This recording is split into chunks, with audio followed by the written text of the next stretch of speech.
నమస్కారం, నేను మీ doctor Tirunathar, consultant physician, Riddhi hospital. ఈరోజు మనము డాక్టర్ కన్సల్టేషన్కి వెళ్ళినప్పుడు మనం ఏ విధంగా మన రోగ లక్షణాలను స్పష్టంగా సంక్షిప్తంగా చెప్పి మన రోగం గురించి డాక్టర్కి ఏ విధంగా వివరించాలి అన్నది తెలుసుకుందాం. ఎందుకంటే మనం సరిగ్గా మన రోగ లక్షణాల గురించి స్పష్టంగా చెప్పకపోతే మనకు ఖచ్చితమైన రోగ నిర్ధారణ అనేది జరగదు. అంతేకాకుండా రోగాన్ని నిర్ధారించడానికి సమయం ఎక్కువ తీసుకునే ఆస్కారం ఎక్కువగా ఉంటుంది. సో మామూలుగా ఏమవుతుందంటే రోగం గురించి మనం చెప్పినప్పుడు డాక్టర్స్ వాళ్ళ వైద్య పరిభాషలలో మీరు చెప్పిన రోగ లక్షణాలన్నిటినీ కన్వర్ట్ చేసుకొని మనకి ఏ రోగం ఉందో డిసైడ్ చేసే ఆస్కారం ఉంటుంది. కాబట్టి వాళ్ళకి చెప్పేటప్పుడు మనకు ఉన్న లక్షణాల గురించి మనం కొన్ని పాయింట్స్ రాసుకొని వెళ్ళాలి హాస్పిటల్కి వెళ్ళినప్పుడు.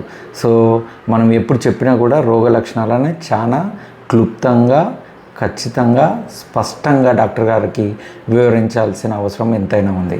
దురదృష్టం ఏంటంటే దాదాపు 60% మంది కూడా వాళ్ళ రోగ లక్షణాలను ఖచ్చితంగా డాక్టర్లకు చెప్పడంలో విఫలమవుతున్నారు.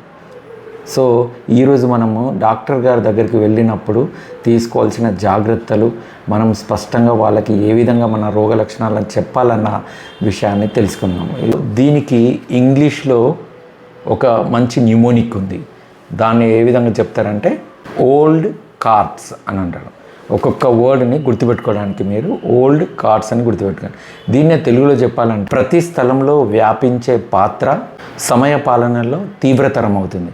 ఈ వర్డ్ని గుర్తుపెట్టుకోండి. ఒక్కొక్క దానికి ఒక్కొక్క రోగ లక్షణాలను ఈ పద్ధతి ప్రకారంగా మనం విభజించవచ్చు. ఓల్డ్ కార్డ్లో ఫస్ట్ది ఓ అంటే ఆన్సెట్. దీన్నే తెలుగులో ప్రారంభం అని అంటారు. వ్యాధి మనకు ఏ విధంగా ప్రారంభమైంది అన్నది ఖచ్చితంగా డాక్టర్ గారికి చెప్పాల్సి ఉంటుంది.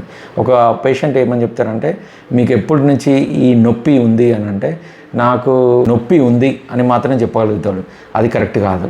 మనకు నొప్పి ఉంది అని చెప్పడమే కాకుండా మనం దాన్ని వివరించగలగాలి. అంటే నాకు ఈ నొప్పి అనేది గత మంగళవారం రాత్రి నుంచి ప్రారంభమైంది, ఇది ఖచ్చితంగా చెప్పడం అన్నమాట. రెండవది లొకేషన్ అంటే స్థానం. లొకేషన్ అంటే ఆ నొప్పి ఎక్కడుంది అని దాన్ని వివరించగలగాలి. కడుపు నొప్పి ఉంది అని చెప్పడం కరెక్ట్ కాదు. మనకు కడుపు నొప్పి అనేది పొత్తి కడుపులో కుడివైపు భాగాన నాకు నొప్పి ఉంది అని చెప్పాలి. ఇది ఖచ్చితమైన స్పష్టమైన రోగ లక్షణాన్ని వివరించడం. మూడవది డ్యూరేషన్ అంటే వ్యవధి. ఎప్పటి నుంచి నొప్పి ఉంది అనేది చెప్పాలి. నాకు కొంచెం సమయం నుంచి నొప్పి వస్తుంది, నాకు పొద్దున్న నుంచి నొప్పి వస్తుంది అని కాకుండా నాకు గత 3 రోజుల నుంచి నొప్పి వస్తుంది, ఆ నొప్పి వచ్చినప్పుడు కనీసంగా ఒక 6 గంటల వరకు నొప్పి ఉంటుంది అని ఎక్స్ప్లెయిన్ చేయగలగాలి. నాలుగవది క్యారెక్టర్ అంటే పాత్ర. ఈ నొప్పి అనేది ఏ రకంగా అనిపిస్తుంది మీకు అనేది దీంట్లో వివరించాలి. నాకు నొప్పి బాగా ఎక్కువ ఉంది అని చెప్పేదానికన్నా నాకు నొప్పి కొంచెం మంటలాగా అనిపిస్తుంది, ఛాతీలో అది మంటలాగా పైకి ఎగిసినట్టు అనిపిస్తుంది అని చెప్పడం మంచిది. అగ్రివేటింగ్ రిలీవింగ్ ఫ్యాక్టర్స్ అంటారు. అంటే ఏటి వల్ల వ్యాధి తీవ్రతరం అవుతుంది లేదా తగ్గిపోతుందో కూడా వివరించాల్సిన అవసరం ఎంతైనా ఉంది. అంటే మనం డాక్టర్ దగ్గరికి వెళ్ళినప్పుడు కొన్నిసార్లు తగ్గుతుంది, కొన్నిసార్లు పెరుగుతుంది అని వ్యాగ్గా చెప్పేదానికన్నా నేను మసాలా ఫుడ్ ఎక్కువ తీసుకున్నప్పుడు ఈ నొప్పి అనేది ఎక్కువవుతుంది, మరియు యాంటాసిడ్స్ అంటే ప్యాంటప్రజోల్ కానీ ర్యాంటాక్ కానీ ట్యాబ్లెట్ వేసుకున్నప్పుడు ఈ నొప్పి అనేది తగ్గుతుంది అని చెప్పడం వివరణాత్మకంగా అవుతుంది. ఆరవది రేడియేషన్ లేదా వ్యాప్తి. అంటే రోగ లక్షణం ఆ నొప్పి అనేది ఒక స్థానం నుంచి ఇంకో స్థానానికి ఏ విధంగా వెళ్తుంది అనేది కూడా చెప్పాలి. నాకు ఛాతీలో నొప్పి, కడుపు నొప్పితో పాటు నడుము నొప్పి కూడా వస్తుందని చెప్పేదానికన్నా నాకు నొప్పి అనేది ఛాతీలో స్టార్ట్ అయ్యి ఈ ఎడమ సైడు భుజానికి కూడా వ్యాపిస్తుంది అని చెప్పడం చాలా మంచిది. ఏడవది టైమింగ్. అంటే అది ఎప్పుడు జరిగింది అనేది ఖచ్చితంగా నిర్ధారణగా చెప్పాలి.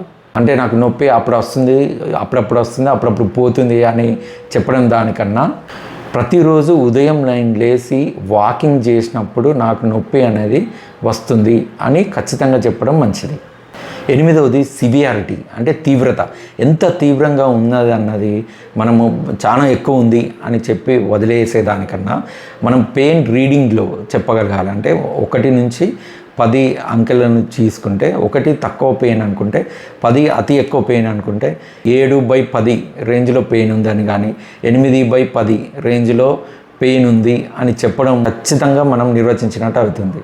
అన్నిటికంటే ముఖ్య విషయం ఏంటంటే మనం ఎప్పుడైనా కూరగాయల మార్కెట్ కానీ సూపర్ మార్కెట్ వెళ్ళినప్పుడు మనం లిస్ట్ ఏ విధంగా అయితే రాసుకుంటామో 1 కిలో కందిపప్పు, 1/2 కిలో పెసరపప్పు, కిలో షుగరు, కిలో సాల్ట్ ఉప్పు తీసుకురావాలని ఎలా రాసుకుంటామో అలానే డాక్టర్ దగ్గరికి వెళ్ళినప్పుడు కూడా మీకున్న లక్షణాలను ఏవేవి ఉన్నాయో ఫస్ట్ రాసుకొని వాటిని ఈ రకంగా డివైడ్ చేసుకొని మనం ఈ 8 రకాలుగా ఆ లక్షణాలను వర్గీకరించి వాటిని చాలా క్లుప్తంగా నీట్గా డాక్టర్ గారికి ఎక్స్ప్లెయిన్ చేస్తే మనకు రోగ నిర్ధారణ తొందరగా అవుతుంది. అంతేకాకుండా రోగాన్ని కనుగొనడంలో సమయాభావం కూడా జరగదు. ఇవి నేర్చుకోవాల్సిన విషయాలు. Thank you.